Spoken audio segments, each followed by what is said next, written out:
Something Unexplained. Part 1. When the branches of chestnut trees behind the windows of the apartment where Igor Nikolayevich lived, which had not been washed for years, were covered with tender greenery, and then with flowers, he decided that spring had come, although according to the calendar, it was already summer. Waking up, he contemplated a piece of blue sky for a long time, and his thoughts returned not to the past, as it used to be in a rainy autumn morning, but to the future in which everything was good. He thought about how he could continue the renovation of the apartment, which had dragged on for 20 years. He decided that it would be necessary to work somewhere on the construction site, to gain experience, and after that, to do everything quickly, well, and so that never again to do any repairs and forget what it is, reveling in the happiness of an absolutely idle life, consisting only of sleeping, eating, and— His wife interrupted the quiet flow of his thoughts by singing an aria that Igor Nikolayevich knew by heart. While she was singing, he tried in vain to understand why she was repeating the same thing 1,000 times, preventing him, a gentle and refined man, to reconcile himself with the crude, merciless reality. Having listened to everything to the end, having built a lean expression on his round face, he took a package of food from the hands of his cruel wife, sluggishly reported to her about his plans to gain experience, reminded her that she was late for work, lay down on the sofa, and began to greedily eat halva. The crumbs flew onto his yellow leader's shirt, onto the couch, but they were immediately eaten by a hungry cat who tried to lick his mouth. "Don't be familiar," exclaimed Igor Nikolayevich loudly and shoved it away. "Give you the will, so you'll get into my belly and eat everything there." And at that joyous moment, the doorbell rang. It rang like a drill into the brain of the poor slacker. Someone behind the door pressed the button and held it for 5 minutes without letting go.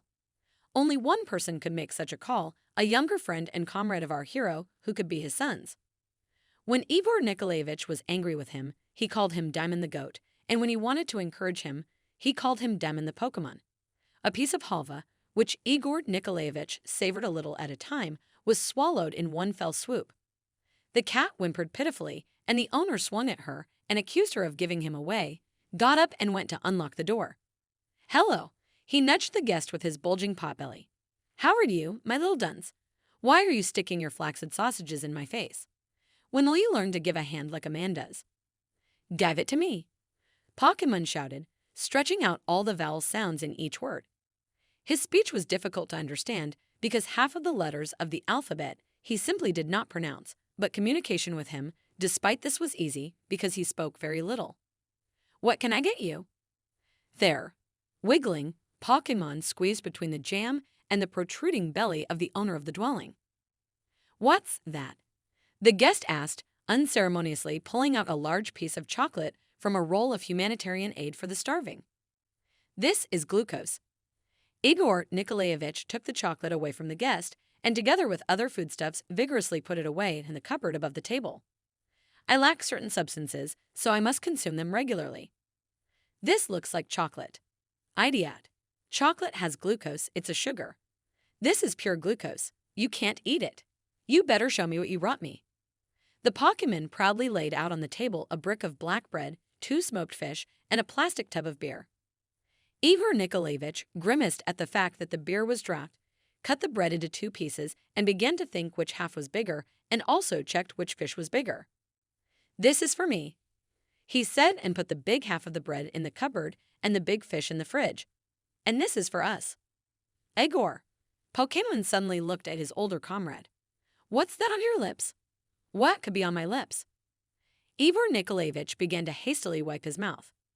"Something light brown." Pokemon laughed a bad laugh and was immediately slapped by his embarrassed friend. "Idiot. It's not what you think it is. Asshole. If you think mean things about me, I'll kick you out." While the guest was making a serious face, the host began to eat the fish and bread left on the table, drinking large gulps of beer. With each sip, he liked this drink less and less, so he drank faster and faster. After half an hour, the guest ran away and brought more beer, which was even cheaper, more disgusting, and Igor Nikolayevich drank it faster and more, hoping that in intoxication he would not feel the unpleasant taste. After the 3rd run, the guests said that they had better move to a bar that was called Zeva, but Igor Nikolayevich and his friends affectionately called it Zeka. "How can I go?" Igor Nikolayevich was indignant. "My burgundy pants are not ironed, my white jeans are soaked. I'm not going to wear woolen black ones, and there are lint near the pockets. What about the green ones? No, they won't look good with white sneakers. No. If I wear this yellow shirt with them, I'll look like a parrot. Dress, shoes. Shoes! What if I get in trouble? These are my last shoes, and I'm not going to risk them. What could happen to them? You still have sandals. I'm not going to wear sandals with black socks, and my white ones aren't washed. I'm not going to wear them with black socks.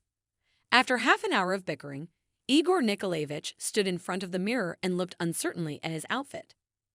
Black socks and white sandals are not the Euro standard, as Guncha said.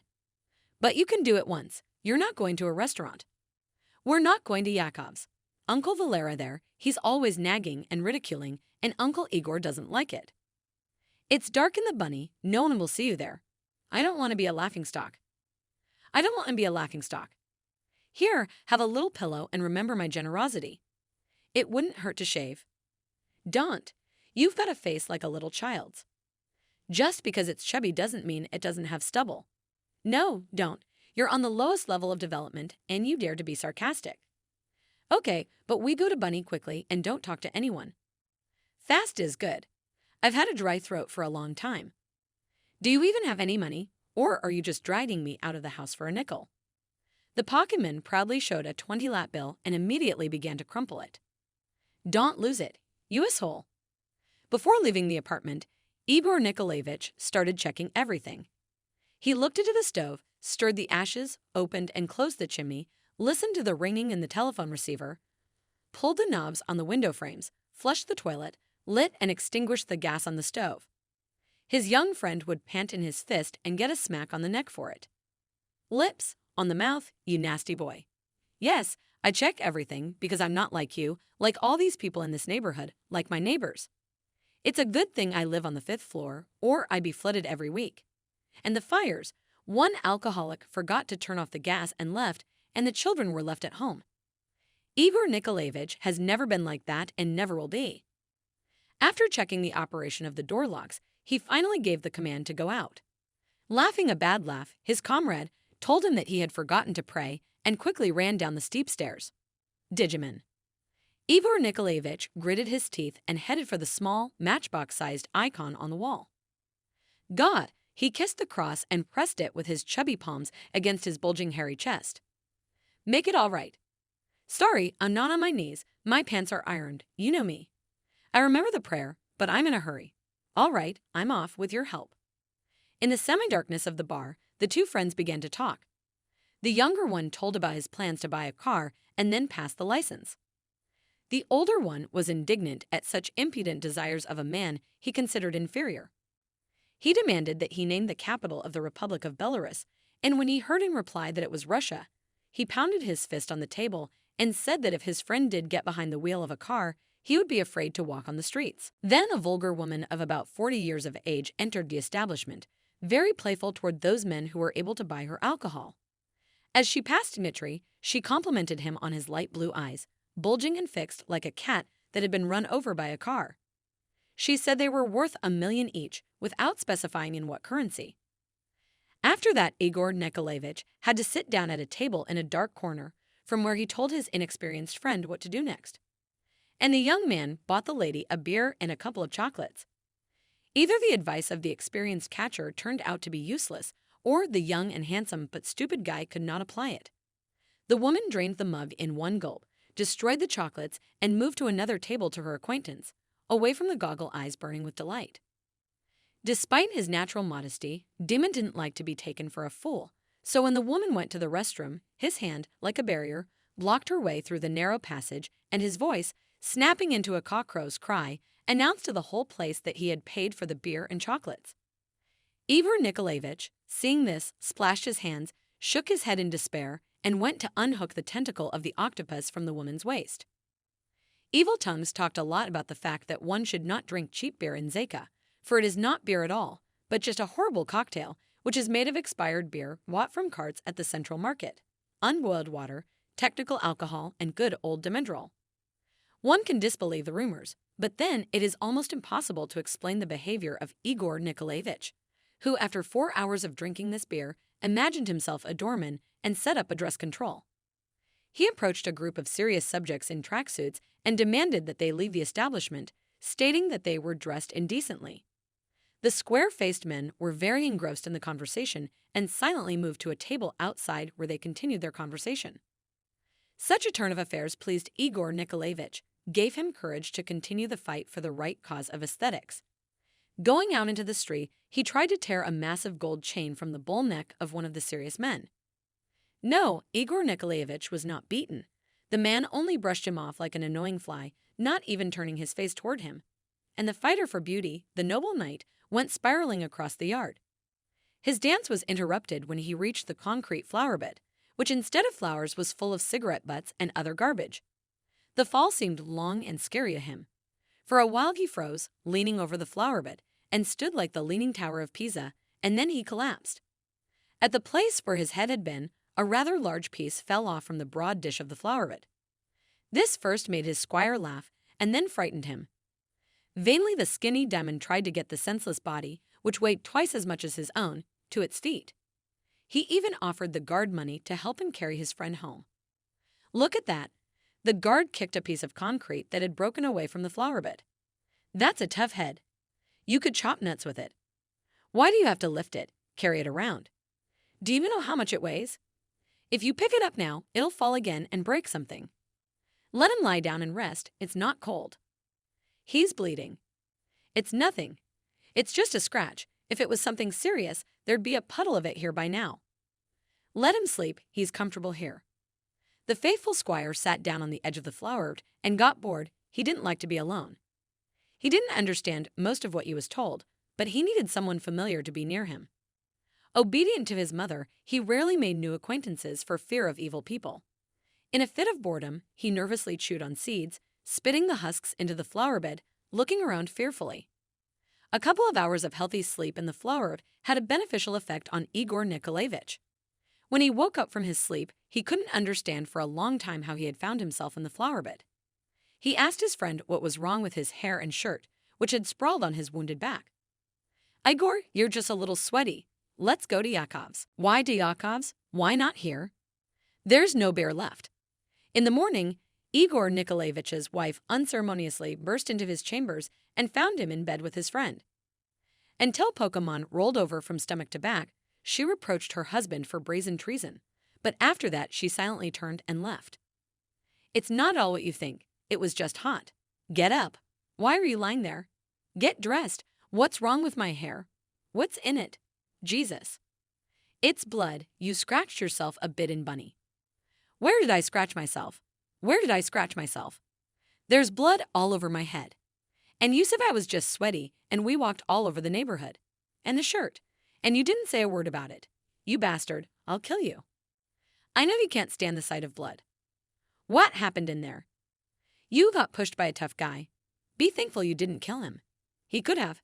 You went after him yourself. Where was my trusty Sancho Panza when I fell? Why didn't he lend his feeble shoulder? Igor, you would have squashed me like a fly. You broke a concrete flower bed with your head. Shut up. It's not true. Don't exaggerate. It was in the evening. Let's go to the sea now. I still have some money left. I'll buy you something to eat there. What sea? I walked around the neighborhood with a bloody head like Schuer's, in a tattered shirt, black socks, white sandals, and dirty green pants. What a disgrace. How it all stinks. I don't want to live anymore. Igor, are there sausages in the cafeteria? Or do you want to rot in this apartment? Buy me a new shirt. It's all your fault. How much does it cost? About 10 lats, but you can find it at the market for 7. And for 5. And for 5. I said 7. Let's go and see. While Igor Nikolayevich was heating water and washing his head in a basin, shaving, combing his hair for the sake of getting a new shirt and beer and sausages on the seashore, his younger friend asked him for something to eat and got nothing. When they were at the market, they decided to buy a shirt on the way back so as not to wear it on the seashore. When Igor Nikolayevich drank a mug of beer at the station, he no longer wanted to go to the sea, as well as to buy a new shirt that would harmonize with his green pants. He felt that the shoes he had put on instead of sandals were too tight for him, and he would not get far in them. My size wasn't available, and the price was so good. I think they're my size, but they're Chinese, so I had to take extra. It's warm in the summer, your feet get bigger, so you have to go a little extra. I thought I would wear them out, but I can't wear them out for the third season. I read in the Encyclopedia of Housekeeping that if the shoes are tight, you need to put a bag of water in it and put it all in the freezer. When it freezes, the water expands. I don't know about that. If you do that, the shoe will break. What do you know about all this? You didn't even serve in the Soviet army. You didn't even wear Kurzov boots. And I was the head of the guard. Every other day, I'm on the belt. Let's go. Our train will be here in 10 minutes. What do we need the sea for? I didn't bring a spare pair of underwear. Let's go to that beach where everyone's naked. You take me for a nudist. I didn't say you're a nudist. I meant we'll go swimming where everyone's naked. And the women too. And women too. Don't you know this place? As a senior comrade, I can't let you go there, let alone go there yourself. You can't go there. You can just wait for your underwear to dry. You take me for an idiot who's going to stand there for 2 hours. You take me for an idiot who's going to stand there for 2 hours. After an hour of bickering, Dmitri still lured Igor Nikolayevich onto the train with bottles of beer. Putting his foot on his leg, the young friend of our hero was snapping seeds and looking around at the women in the carriage. Don't spit in your fist. Don't shake your leg. Don't pick on me. I'm nervous. There are so many women here. Don't worry. You won't meet any of them. Don't worry. Look at you. That bag on your wrist. That running, unconscious stare, and your posture. You've got a chicken chest, but your back's a wobble. If only your older comrade would use his charm. For that, he needs inspiration. I can't work when I feel bad about cheap beer. Once at the seaside, the friends entered a very modest store, which had only one brand of beer in its assortment. Nevertheless, when it was his turn, Pokemon stood there for a moment in mute thought, and then asked the arrogant saleswoman what kind of beer she could offer him. The irritated woman shrilly said that she did not want to offer him anything, but could sell only one beer on the shelf. The man, who proudly called himself the best builder in Latvia, reveled in the saleswoman's anger, crumpled his banknote, tapped his knuckles on the counter, and stood there indecisively. Only when his older companion tried to break his neck vertebrae by grabbing him by the neck, he carelessly threw the bill on the counter and deigned to make his choice. The clerk had a long time to decide whether to unwrap the bill or tell the two customers to get out. In the end, she decided that the customers, no matter how they were always right, and carefully brought the money to a proper state. In the meantime, a line had even formed. "You're just sick," shouted Igor Nikolayevich, self-asserting. "And this money is not given to me so easily, and I don't want it to be easy for anyone else. And that gives you the right to mock the sales girl and me at the same time. And what do you want? What do you want? To drink beer for nothing. What do you want? Tuck, I'm leaving. You don't have money for a ticket, and the trains are controlled. I'm leaving. I'll walk. You'll never make it. You're too old and fat. You said so yourself." Even though Igor Nikolayevich looked at the calendar every day, he never realized that summer was almost over and there were mushrooms in the forest. He noticed this only when he decided to walk home and entered the forest. The unexpected find reconciled the friends. They changed their plans. Pokemon bought a couple of bags, a couple of tubs of beer, a pack of cigarettes in anticipation of the fact that in the evening he was to taste the mushroom soup, which his skillful friend promised to prepare. With a bottle of beer in his hands, a cigarette in his mouth, and sunglasses, Igor was not comfortable picking mushrooms. Besides, he had to bend more to adjust his pants and brush dust off his polished shoes, which were not designed for the forest at all. The sight of a huge bloated bag with a lone mushroom inside parachuting onto his wrist was ironic to his young friend. The nimble fellow was greedy, agile, without glasses, with dark panes, and this allowed him to pick up a couple of kilograms of mushrooms very quickly. Igor Nikolayevich was not happy about his friend's successes at all. He fell down in body and spirit, ordered to make a blanket for him in the clearing, and fell asleep, telling his friend not to leave him, to guard his sleep, to drag away insects. He usually woke up to sounds, but that time he woke up to an unpleasant odor. His friend was sitting in the distance with a sad expression on his face. "I had such a wonderful sleep. When I fell asleep, the forest was fragrant. Where did that stench come from? You told me not to go anywhere. You idiot. You couldn't go any farther for that. You bastard. My cat has more brains than you. I've been bitten by ants. You're so inconsiderate. You were the one who put the bedspread there. You were the one who put the bedspread there. I was drunk. I had my glasses on. I couldn't see. I was drunk. I'm supposed to give you beer and look after you like a child. You're the one who's supposed to look after me. You're the one who's supposed to look after me. You're older. Okay, baby, I'll take you to the central station and I'll never see you again. You'll make your own mushroom soup. Igor, put the blanket in your bag. It's empty anyway. Coming out of the forest, friends made up. The reason was Pokemon's decision to treat his capricious friend to a kebab. At the kebab shop, the vendor asked them if they were builders. What's this all about? There's a cottage owner who needs a few strong guys to do some hard work. What's the matter? Not me. I have dislocated vertebral discs. How much do they pay? You should ask me what I need to do first. You should ask me what I need to do. Guys, I'm gonna call this guy. He'll take you and show you around.